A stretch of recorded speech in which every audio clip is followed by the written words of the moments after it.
This is an Asian wing bean. If you've been watching the videos, you have seen that I've been sharing them on my garden harvest, and we have been eating and enjoying them. You can eat them small and have them in a salad, or this size you can stir fry them up. We even battered them and ate them like an appetizer, and they were delicious. Hi everyone, I'm Michelle and welcome back to my meadow. In this video, we're going to take a deep dive into the Asian wing beans. This is the Asian wing bean vine over my shoulder here, and as the cool weather is moving in, it is rapidly slowing down its production. This has been a prolific plant, a prolific producer in my garden this year, and I wanted to share with you the things that I did right and, of course, some of the things that I absolutely did imperfectly.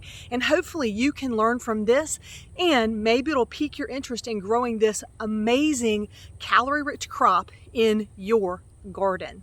This really has put on a lot of pods, and we still have some growing here. It has taken me most of the season to figure out when the right time is to harvest. And I have planted here about a dozen vines. In fact, I originally planted these in September 2021. I planted them far too late in the season, and then this spring on my first garden tour, I was able to show you all how they were beginning. And it was fantastic. They were so tiny, and then they grew up, and then as the summer heated up, they produced more and more, and the vines got longer and longer, and they grew up into the trees, and I cut them back and they produced even more. And so it's just been remarkable. In Asian countries, the Asian wing bean is a calorie source. They actually use it as a staple crop, as a contributor of major calories, much like we think of potatoes or sweet potatoes here in the United States. It is considered a nutrient-dense food, and you certainly can understand why. Unlike a traditional bean, which really has very little pod to it and it's mostly bean, this really is a lot more pod than bean. So it's the equivalent of maybe having 5 or 6 other beans for the one bean that grows here. When you're checking it, you don't want it to be quite this tough. It would be really hard to eat this one. You want it to be a little more tender. This size is definitely more tender. You can just decide for yourself. It's taken me the better part of the season to figure out when is the right time to pick. What I didn't know is they would be really slow starters. In fact, I was pretty sure I'd never get any beans from them, but now, take a look here.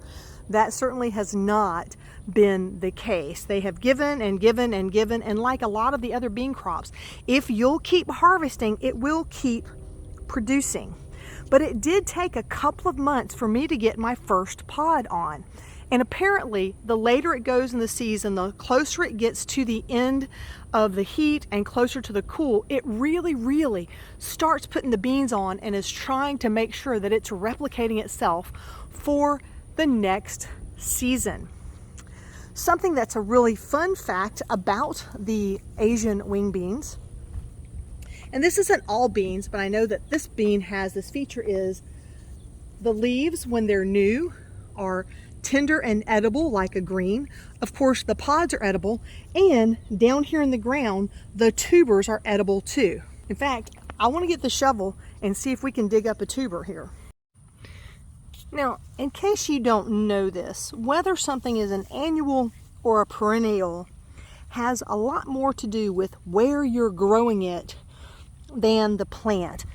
Because if the plant can survive through your winters or through your summers, it just might be a perennial in your area. In this case, I did not replant them, and they popped back up because I didn't ever pull them up. I just left them be. And so it seems to me that maybe this could be a perennial crop. This dirt is so pretty. I promise you, I never thought there'd be a time in my life where I talk about dirt being pretty.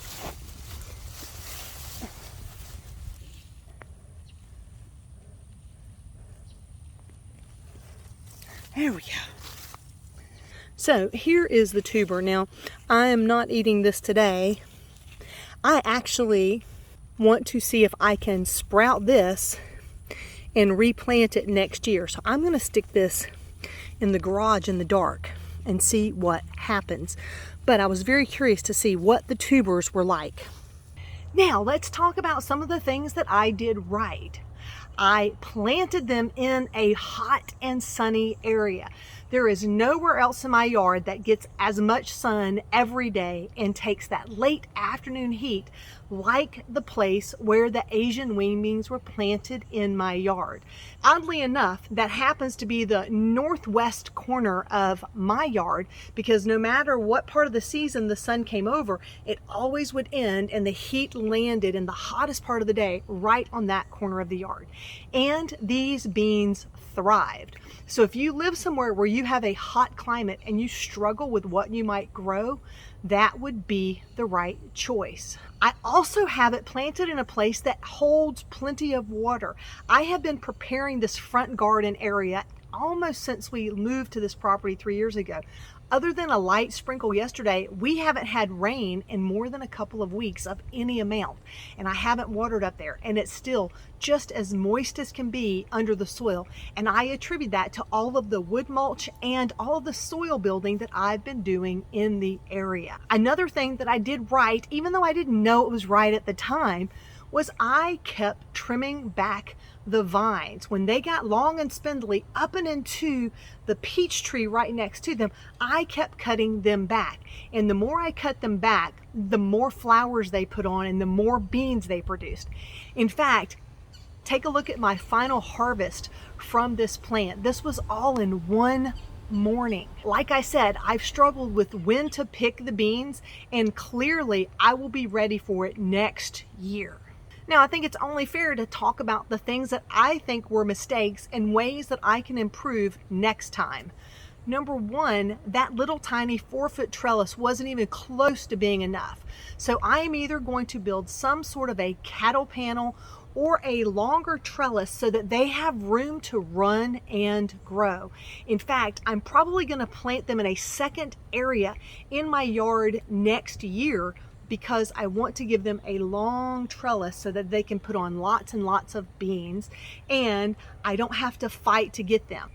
And I want to get an overhead trellis so they'll be easier to see, because as I've shared with you, I've let way too many of them grow to be too large to be edible and delicious. And I don't want that to happen again. Now, that is one on the fault of the trellis that I built, because it gets layered underneath all of the green leaves, and two, because I wasn't paying close enough attention.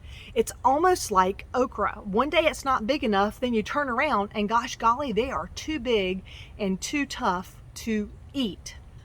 The next thing I would do is I would spread the plants out more. I have a whole lot of plants in just a tiny little area.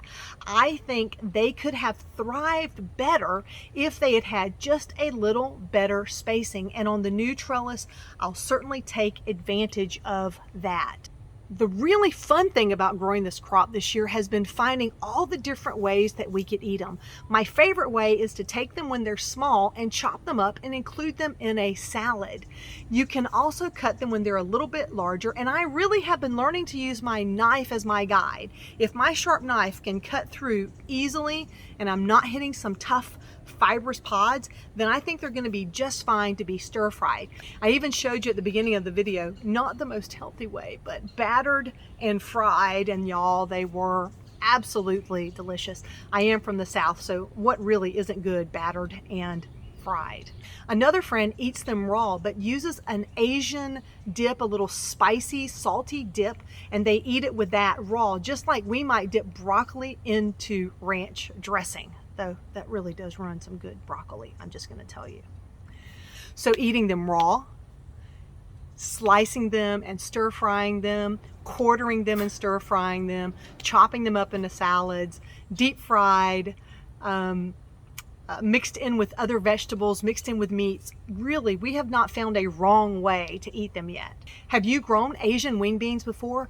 I would love for you to put in the comments, tell us how you're eating them, how you're growing them. Be sure to include what zone that you're in, because I'd like to know where all they are growing. My understanding is the origin of these are Japanese, so I assume that they will grow in colder areas, but you're just going to have a much shorter season than I have here in my Northeast Florida garden.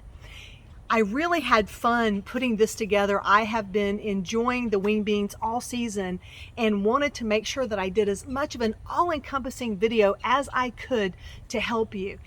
For the most part, all I did was give them water and sunshine. Once I planted them, I just sort of let them go. I did prune them back because they became too unruly for the trellis, which turned out to be a blessing. So my friends, I hope that you enjoyed this video. I had a lot of fun. I've been thinking about the Asian wing beans all season long and how I was going to put this video together. If you liked it, please give it a thumbs up. And if you want to know more about what all we're growing here in our Northeast Florida garden, feel free to subscribe to the channel. Until next time, my friends, remember to wear that high quality sunscreen, drink plenty of water, and of course, have a fantastic day.